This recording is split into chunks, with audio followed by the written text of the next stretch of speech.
So one time I joined like a volleyball club or whatever, and I had packed I had packed shorts and all that. I didn't realize I grabbed the wrong pair of shorts, and they were Reebok shorts.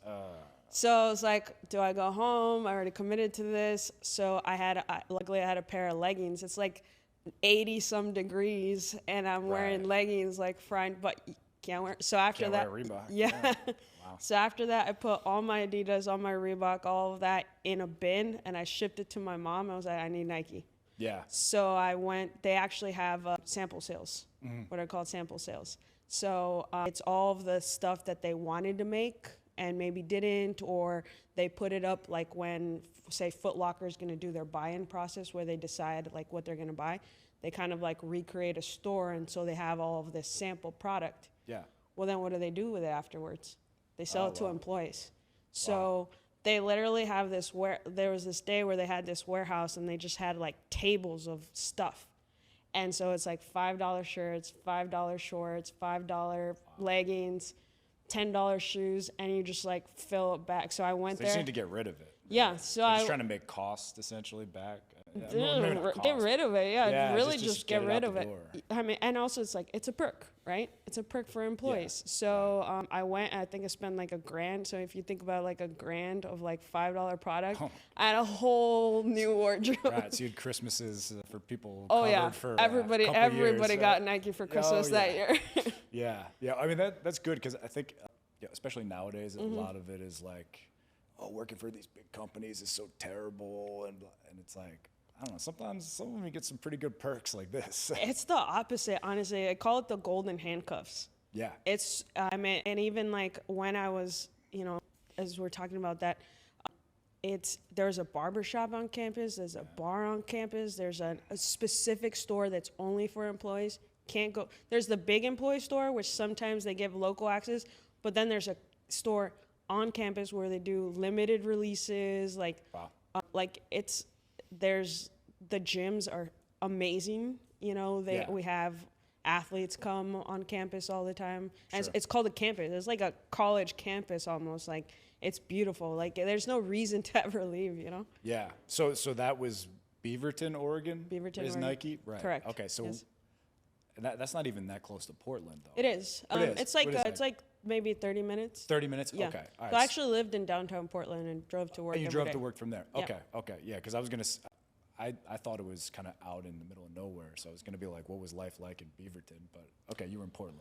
Yeah, I actually lived like way east Portland, and when I got the job at Nike, I moved just for the job. And I always wanted to live downtown Portland, so I got this, actually, it's just like a visualization thing. I went and toured the apartment that I wanted to live in when I got the job at Nike, right before my interview. Yeah. So I go to this apartment. It's like on the water. It's all glass windows. And I was like, this is where I'm going to live when I get the job. Yeah.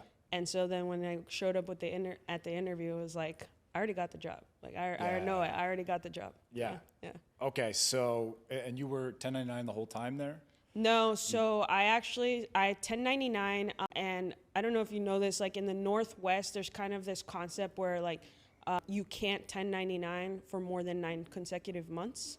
Oh wow, okay. I didn't know that. It's not like a law, but most companies have enforced it because a while ago, some employees sued Microsoft because they're like, we're 1099, we don't get any of the employee benefits, but you treat us like employees. Yeah. So a bunch of companies in the Northwest started doing this thing where you work 9 months and then you have to take 3 months off. So a lot of 1099s. Yep. Yeah. A lot of 1099s in Nike have to do that.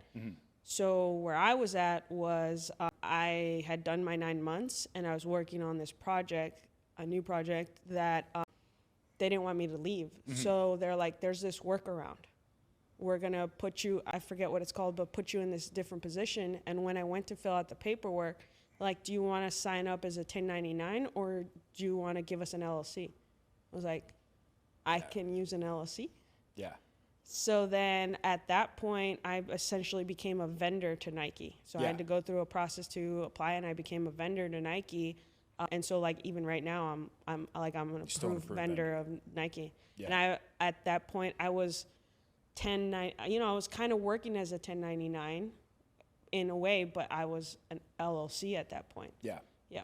And when you talk about, I mean, what are some of the obviously there's tax advantages. Essentially, yeah, you're doing the work of an individual person, but technically you are a company. Yes. Right. So tax advantages, definitely. Like, I got my full paycheck, right? Yeah. There was no taxes Social Security, no, Medicaid, like none of that was pulled from it. And then at the end of the year, I filed as an S Corp. I think, I paid, I don't want to say it like, but Sure. I paid like almost no taxes that year. Yeah. So right. I got to keep I was pocketing more than double what I had been pocketing before. Yeah. Yeah. Yeah. And actually, after that project ended, I've been hired twice by other orgs in Nike. Once by the legal team and another by the privacy team to do like brand work and design work for them, because now I'm an approved vendor of Nike. Yeah. Yeah. Yeah. Okay. So, I mean, anything else as far as the projects you did with them? Obviously, there was the China fulfillment project. Anything else interesting you did for them? So actually, when we were doing that, me and he was a product owner, essentially, we're like, hold on. We were kind of like, hold on, they're doing this over here. Why aren't we doing it over there? Yeah. Right? So Nike, there's two things. There's Nike.com, which is where you and I would go buy a pair of shoes. And then there's Nike.net, which is B2B. Business to business. That's where mom and pop running company would go buy, a set of shoes to fill their store. Exactly. Gotcha. So there's all this work that goes into Nike.com, and there's all this work that goes into Nike.net for mom and pop. But the big accounts, Nordstrom, Foot Locker, Macy's, there's no tech. Oh, wow. Billions of dollars are run on PowerPoint and Excel. Wow. That's nuts. It's nuts. If you think of like Foot Locker, you sit down, the Foot Locker buyer sits down with a Nike account executive, because they don't call them salespeople anymore. Sure. And they do the fill-in process. Like I was saying, they put, all the displays up, and they say, these are the shoes that we're going to have for 2 years from now, by the way. Yeah. These are the shoes that we're going to have. How many do you want? Right? And it's not just like, it's like you would be the Northwest men's running buyer. Like, that's how much they segment it, right? Wow. And so then, and each company does it different, right?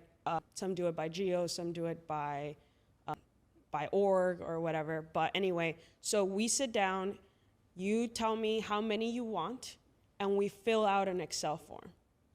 Wow.